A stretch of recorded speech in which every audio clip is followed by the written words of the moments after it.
is called Rosa Sharon Reports from California in the 21st Century.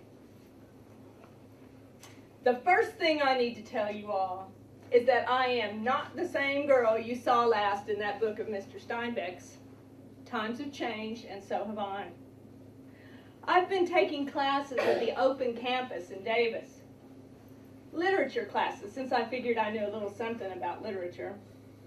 But all those other students want to talk about is that near to last scene they say is full of Madonna symbolism. You know the one I mean.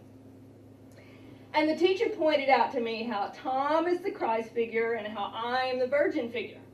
I was a bit discomfited by them talking that way. But they assured me it was all about symbolism and not about religion. They talked too about the virgin-whore dichotomy, but I told them right quick I wasn't no whore. Anyway, they say I'm quite the character, even though Mr. Steinbeck's virile realist style is no longer viable. When you just know it, plain talk is out of fashion. Well, while I'm spouting off about plain talk, I best be doing some of my own to tell it to you straight. I ain't changed that much, and neither have the times. I've been traveling up and down the Central Valley, and I wrote out a postcard that said, "Having a great time, wish you were here." But I tore it up because I wasn't quite sure it told the truth. Most of the white folks living in the valley are Okies 2 or 3 generations removed. But they seem to have forgot where they came from. They're all a voting Republican and supporting strikebreakers and refusing a helping hand to those Mexicans working in the same fields their grandparents hoed. Tomorrow, I'm heading over to San Francisco. I hear the folks there are concerned about the workers and about the pollution that's kicked up by all those cars. They got programs to help out the poor kids and programs to help out the sick people and programs to make the neighborhoods pretty. I met some fine people from there, so don't put too much stock in what you hear. It's true that some of them are funny. Well, you know what I mean? But the only thing different about them is who they love. And right now, sitting here in Stockton watching whole families sleep in the park, I figure we could use a lot more love and a lot more programs and a lot less hate and tolerability. Oh yeah, there's one more thing I meant to tell you. These folks from San Francisco, they asked me if I knew Woody. It was nice to be remembered of somebody from home.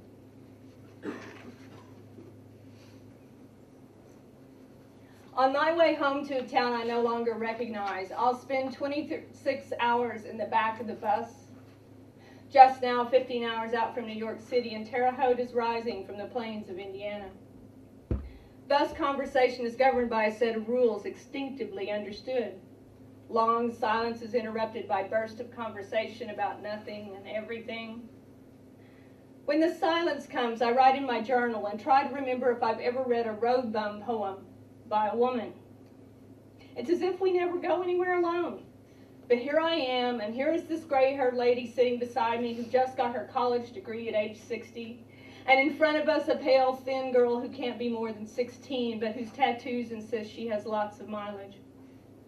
The three of us manage sporadic revelations about our lives and the no-good men we've known. The Chicana behind us never says anything. She hums corridos to herself and cries. Across the aisle, Letitia spends most of her time reading the Bible, but she shares her last piece of chocolate with me. Invisibility is an asset when women travel alone, and perhaps our freedom is too precious for words. So precious we avoid the inevitable domestications and interpretations. Instead, keep this to ourselves. This company of wild women, laughing and crying, drinking and smoking, praying and swearing, independent and raucous in the back of the bus. It's called Roughneck's Love Song.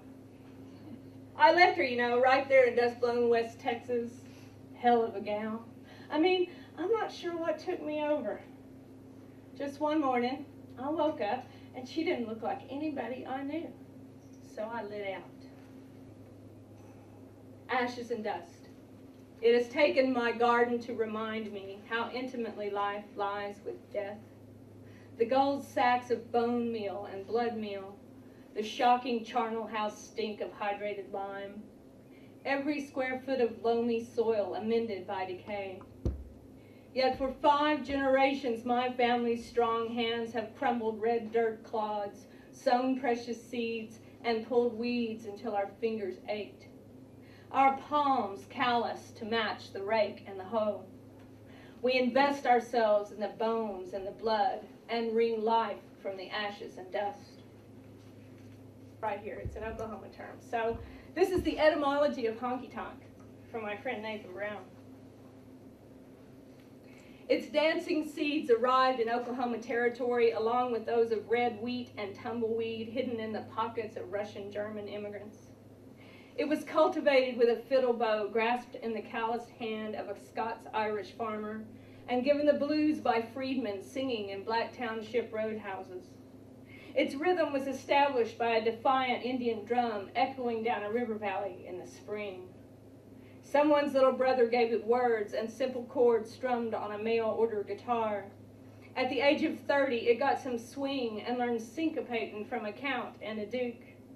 Its lonesome cry slid in from Hawaii, 12 strings and 2 pedals on a hurricane wind.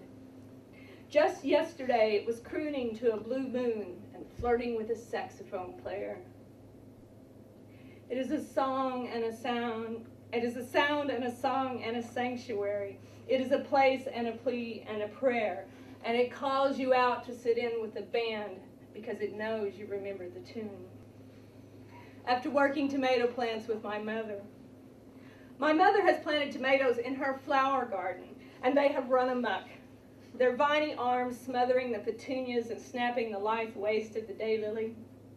It is an odd compunction, this familial urge to plant tomatoes, even in the smallest block-tiled patio. I have felt the urge myself and wondered what kind of tomatoes would bear their juicy red fruits in western New York or in Colorado at 10,000 feet in the Rocky Mountains, maybe staked in a terracotta pot intended for ivy or some more civilized, less elemental growth. We untangle thumb-thick vines and prune away dead stems and links that do not bear even one tiny yellow blossom. Tomato plant smell is everywhere, its bitter odor and our laughter floating on a small hot wind that has arisen from somewhere in a hollow on the Great Plains.